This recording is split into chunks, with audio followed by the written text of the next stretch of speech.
would. But I feel like I'm ready for character creation this Saturday. Nice. I'm not. I think I need to look through that. And figure out You know, I mean, if we're setting aside 4 hours, you could just show up and you'd get it done. James had to correct me on a lot of things that did wrong, but I got around to it. So is it going to be another Ronald Swan? No. I specifically played a character to mess with Pondo in the way that Ratasaurus used to mess with EQ by just being like, yes, Captain, everything you say is correct, Captain. Let's make sure you're safe, Captain. Let me go first, Captain. That was literally the only thing that's their whole personality. Mm-hmm. With this more serious character, I think I'm going to be like a hateful warrior monk who's seen a lot and like pirates killed his family and then he like joined the military and then like orcs killed more members of his military unit and then chaos worshippers fucked a whole bunch of shit up. And so now he's just like this older, bitter, kind of quiet, reserved guy. He's got some wisdom and knowledge saved up, and he wants to do good for humanity, but man, is he just like a ball of hatred. I mean, he's really bad at talking to people. I like him already. And I try to get his shoot skill as high as possible. And I also try to get the biggest gun that I could. Doesn't sound very monkish. You have an autocannon? Heavy bolter. I know. It's close. I mean, it's as large as you can get during character creation. That's fair. I think maybe down the line I'm going to aim for... I mean, when we hit tier 4, I think I'm going to try to aim for Meltas. But for now, I just need that flying stabilizer thing so that I can use my heavy bolter without fucking around all the time. I'm going to call it the Han Solo thing because that's what I think of from, Empire Strikes Back when they carbon freeze him and it floats him along. That's what I need for my gun. I gotta tell you, taking the first round of combat to set the gun up and not being able to fire it in the first round is really bad. Yeah. That's how heavy bolters work, or what? It's how all heavy guns work. Yeah, you have to brace them first. And or anything that's not a Space Marine, as far as humans go, Space Marine or Adeptus Sororitas, pretty much anything not in power armor, you have to set it up first. And the problem is if you set it up, it takes part of your action, and you need a full action in order to use an automatic weapon at full auto. And the heavy bolter can only be fired at full auto. So if I set it up, I can't shoot it that round. It won't just let me squeeze off one shot from the trigger. Yeah, I mean, the first round is the most important in combat, I guess. That's what I hear. Sometimes. I mean, let me throw you this one, Connor. The last round is the most important one. Unless it's just hopeless, then you don't have to worry about it. You guys ready to kick this thing off? Go live? Sure. Yep. Should be good to go. All right. Listen up, friends at home. Right now, Ratasaurus is sitting somewhere extremely sad that we did not, in fact, play any fucking 5e. What's the game that we play? Yeah, 5e. Yeah, he's been really, really getting at me for not playing 5e lately, but what can I do? So here we are again, Left 4 Dead 2. Pondo's subbing in for Cotton because she's sick. We're all hoping she gets better soon. And I don't know, anybody got any introduction they want to do? I've been drinking, which is something I don't normally do before a stream. All right. Yeah. What you been drinking for this St. Patty's Day? Oh, good sir. The only drink one could drink on St. Patrick's Day, Bailey's Irish. Oh, nice. I mean, there are other options. Not options that also taste good.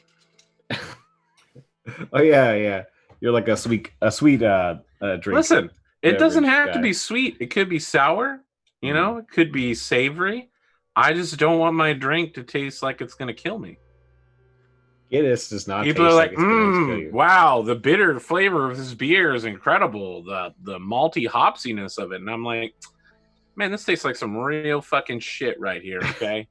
I mean, I'm not an IPA guy, but Guinness tastes like chocolate.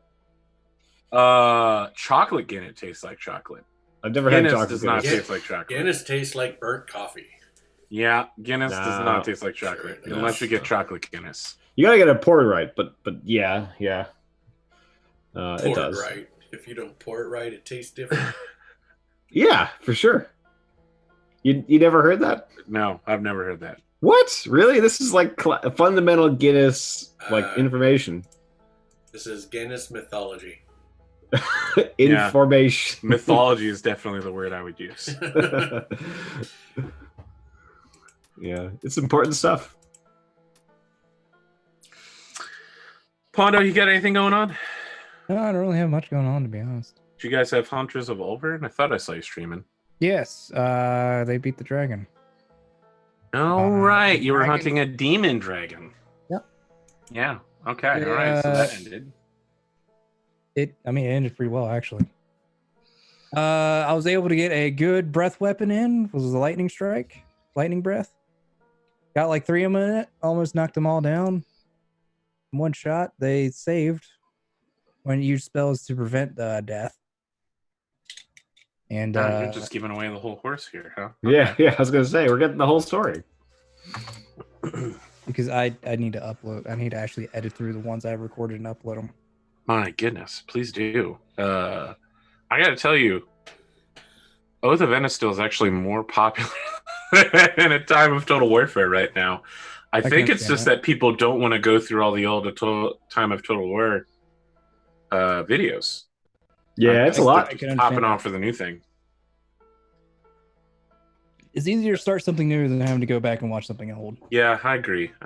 Listen, I'm people working on a real solid intro for BattleTech this week. That's sure to leave the entire cast cringing, even Cotton. I want to make it as bad as possible. Challenge accepted. Pondo, listen, I think we all know. If there's one skill that I have in particular, it is making you cringe. I'll just describe something as anime and watch you roll your eyes. Don't roll my eyes at that. You just surprised me when you say I was like, oh, is that what supposed to be anime? What? All right, friends. Look, I gotta go deal with Amori for a minute. I'm gonna leave the cast to talk to you. Hopefully, then I'll set the stream on fire. This is fine. Easy going. All right, now let's immediately set the stream on fire. Right. So, what are some of the words that you don't think are allowed on Twitch? Oh, let's not go down that rabbit hole. Yeah. Yeah, I mean, when it comes to like picking up a new campaign, I would say if there's a large backlog like that, especially for, a D&D stream, there's a lot to catch up on, and it would take a long time. So having a fresh game in a similar universe, I guess. I don't really know what the BattleTech universe is like, but I guess if that's what you're interested in, then that makes sense. It's kind of like I almost want to say it's almost like 80 sci-fi sort of deal. I googled up the BattleTech mechs, and I wasn't, this may be blasphemous, but I wasn't like a big fan of the designs, like at least from the ones I immediately saw. Are you looking at the older designs or the newer designs? I searched BattleTech mechs. I don't know what I saw. But I did, because you guys were talking about that on Thursday night, right? And so I sort of looked up, the basic ones that you were talking about, I think. Yeah. And some designs are to be desired, others are great. Mm-hmm. Mainly the popular ones are the ones that have the chicken legs. Yeah, the chicken leg I'm not, and then like the chicken leg with the giant shoulder cannon or shoulder like missiles. I mean, there's 2 of those. There's the catapult, and then the popular one is the catapult. Then there's the Mad Cat, which is a clan thing. Mm-hmm. I think all of them are cool. They're fun. it's kind of a situation where you're either, it depends what kind of mecha sort of style you're into, like the Gundam style, or the more realistic kind of style. I don't know how to describe it. Something you see out of like RoboCop, essentially. Yeah, I mean, I like the RoboCop styles, and I like some of the. Yeah, I mean, I'm not like a a Gundam fan either. I'm sort of somewhere between. I could link. There's a kind that's called like Cow, and it's KOW, and it's very sort of Cow Yokoyama, and it's like very World War One or World War Two meets mech. It's kind of interesting. I like those kinds. You're not in a BattleTech? Sorry, I came back and you were talking about cows. Yeah. Yeah. I mean, one mech you probably like to look at, probably the Phoenix Hawk nowadays. It's kind of in between phase of where it's something in the Cattle Master. Phoenix Hawk is very Robotech. Yeah, that's because it's literally ripped from design. Robotech. Yeah. Just like Warhammer and Stinger, there's like Archer. a lot of the original mechs were ripped directly from Robotech. Well, it was shared. The person sold designs to two different places. Yeah, it's complicated. Uh-huh. All right, Yeah, we're I ready like to kick this thing off? I like the Marauder style. Oh, if you like Marauders, wait till I tell you about Timberwolves. That's a good looking mech. Don't bring up clan stuff. I like clan stuff, man. I grew up on that thing. When I started going in on BattleTech, all right, when I grew up with BattleTech, the Clan Invasion was just coming out. Every weekend, 1 weekend a month, my mom would take me to a used bookstore and let me buy one book, and I slowly accumulated dozens of BattleTech novels, and then people would leave they'd sell back their BattleTech novel, and then I get a used book. I get one of the clan ones. And it was cool. I just get tired of hearing the clan superiority. They know that I am the only man in existence with big enough balls to make a star of 5 Timberwolves, each of a different type. I am the only one with the tactical and strategic brilliance to deploy such a... Yeah, but the thing is, then you hand it over to Grimdark James, and then you expect him to sweep the floor with it. He did sweep the floor. Did he? Okay. He annihilated a lot of our stuff. Yeah, he took out like 2/3 of the attacking force. Yeah. Half the time we were like, maybe it's time to start retreating.